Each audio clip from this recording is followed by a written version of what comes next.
Obviously, we'd like to have more guys back at this point. Hopefully tomorrow we'll get some more guys back for a big-time game this weekend.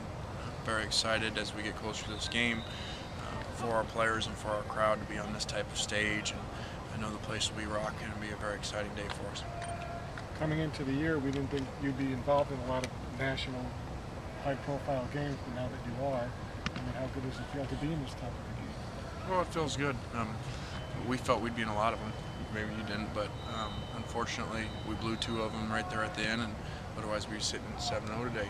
It'd be a bigger game, so can't go back and change the past. We can just improve on it, and this is a great opportunity for us, one that we're not used to from being here before. Usually it was the other way around, and so part of it's kind of neat to be on the underside, to be the underdog coming into a game like this, have all the pressure on them, having to be the #1 team in the country, and withstand another week.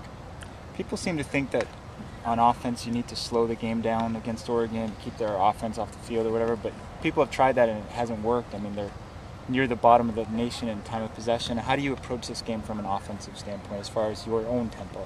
Yeah, the key against these guys, the key against anybody is the same thing, but especially against these guys is you got to score. And so whether you can slow it down, but slowing down isn't doing any good if you don't score. You're slowing down and going 3 and out, you're not slowing anything down. So you got to score. And so if that happens to be fast, we'll take it because they're going to score their points and they're going to move the ball.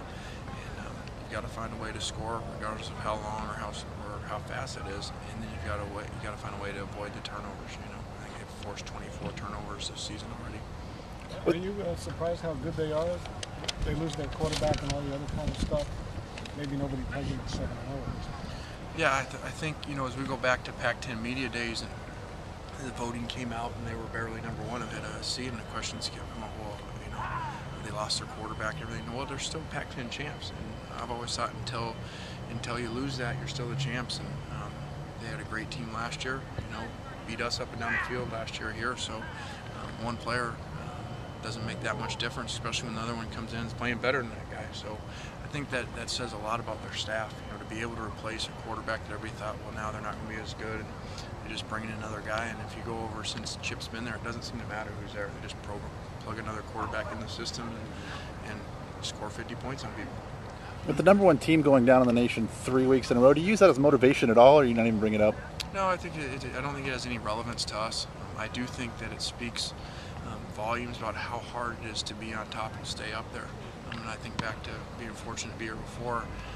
You take that for granted sometimes. 34 straight games, and now that you're on the other side of that and playing the #1 team in the country, you see how focused your players come before you say anything to them because of being able to play the #1 team in the country. And I think that the last weeks have shown how hard it is to stay up there. I feel like all the talk's been about Oregon's offense. What stands out about their defense to you? Turnovers, how aggressive they are. They get a bunch of turnovers and they're really fast. They're not real big, but they seem to be all over the place. And all of a sudden, a play looks like it's gonna break open because they do a bunch of different stuff on defense, and then here comes a guy catching them, and they don't miss a bunch of tackles. So I think their defense is a lot better than people give them credit for because of what they're faced with. Whatever it is. 16 touchdown drives of less than 55 seconds. Their offense is done. Well, think about what that does to your defense. It puts them right back on the field again and again and again.